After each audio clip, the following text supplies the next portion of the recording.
Why do some people stay loyal to lives that are clearly destroying them? No, really. Really.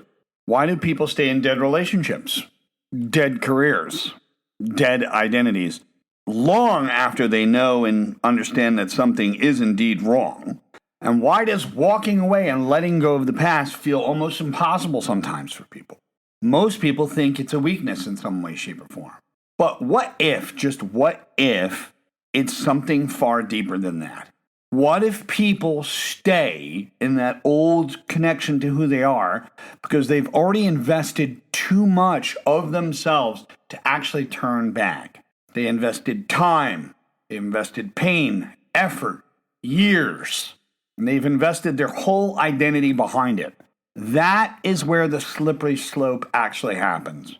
Because once a person sacrifices enough for something, their brain starts looking at how they dealt with the sacrifice, and they need to protect that in some way, shape, or form, even if the sacrifice is actually hurting them, even if it's killing them, even if it keeps them stuck in the past.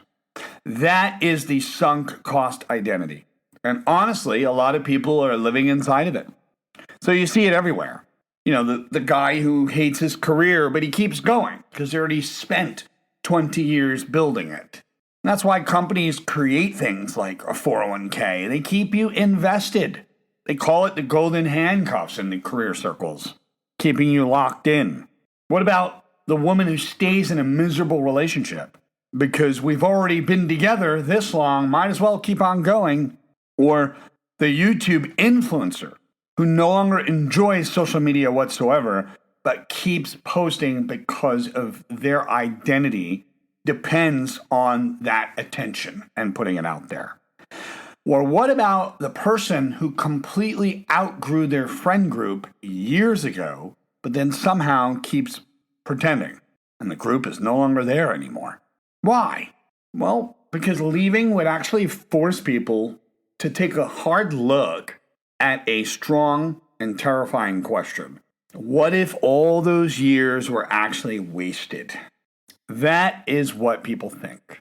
But the people who say time has been wasted sometimes don't realize the insights and the wisdom that were acquired over time. And it is that very question that crushes the ego of people. What if all those years were wasted? So what do when they hear that in their brain? They double down. They become very tired. They keep pushing, and they're eventually disconnecting from who they are even more, maybe even go into isolation, and they may get tied into how they perform in front of other people. But some people would rather continue to suffer than to actually admit the truth, to admit the idea that this no longer serves you and this no longer fits who you are. And social media can actually make that even worse, because now people don't just invest time into identities, they actually broadcast them even more publicly. And now that becomes even more of an investment, a bigger double down, a bigger and more heavier investment. So imagine just spending 10 years building an image online, several different avatars, the confident person, the perfect couple, the motivational person, the entrepreneur, the fitness addict, or maybe even the healed person. We don't really know. But what happens? What happens when that whole self-image stops feeling important? What happens when you actually change? The person behind the image starts to change. And you may not even know that it's time to just let go of that character that you've been playing, that avatar that you've been. Because the audience out there, your audience would expect consistency. Even if your identity is emotionally suffocating, it's still consistent. Because everything we do is consistent with our behavior. It's the story of the frog and the scorpion. And that's the part that no one talks about. Some people are not really protecting their happiness. They're just protecting their investment. They're protecting what they've been dumping their time into for years, even though it doesn't suit them anymore. And they may fail to realize it, or they realize it and fail to do anything about it because of the fact that there's some kind of secondary gain or benefit that comes from it. And that's where secondary gain comes in. Because when your identity actually gets tied to the very sacrifice of things, And people stop asking the question of, is this healthy? They don't look at it that way. They don't look at it as, is this healthy for you anymore? They start to say, should I continue doing this? Should I continue to mentally justify doing this? And then what happens is if red flags actually happen, they wind up ignoring the red flags. So what they do is they rationalize it. They rationalize it to make it come out right in their head. They rationalize it to make themselves stay when they should have left long ago.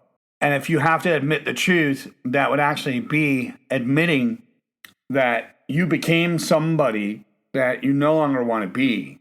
And that's what really is upsetting, especially when the old part of who you are really worked so hard to get where you are.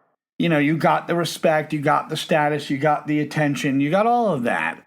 But now you feel you're totally tied and torn between two pains, the pain of staying the way you are or the pain of starting over. A lot of people just choose staying. It's that old comfortable sneaker that they want to continue to wear, even though it really is falling apart. So you could actually watch it all happen. People become dead in their face while they're still doing certain things. They're trying to push their excitement. They're just going with the emotions over and over again, going with the routines. They're tired. They're not just burnt out from doing the work per se. We can understand that their identity has come to a full stop and they no longer want to do it anymore. That's why some people just suddenly disappear, completely gone. Change careers, move away, end a relationship, delete your accounts, whatever the case may be. Once they find what they're looking for and they finally found it, then, they can move on. But some people have to feel a great deal of pain before they change their identity. They have to feel a great deal of pain until they reach some kind of breaking point. It's an interesting idea, and it's worthy of diving into. And just because you invested tons of years into something really doesn't mean that you have to continue it for the rest of your entire life. You don't have to continue the relationship, the identity, the career, whatever the case may be. You can become honest about who you are now, and that means letting go of just dead relationships, letting go of people that have passed away, and that is the real strong part about it. If you've become so tied to your role, you forgot how shapeable and moldable the identity really is. It's more malleable than we imagine it to be. You've become so committed to it that you forgot about who you really are underneath. That is the danger. It's not about making a mistake or failing or being seen a certain way. It's not about that at all. Where it's difficult for you is starting over from ground zero. Not realizing that sometimes ground zero can have a massive benefit. Have a great day. See you on the next episode. You can check out my video on the sunk cost identity on YouTube. And it's exclusive, so it won't be here, but you can catch it over there. Have a great day. See you in the next one.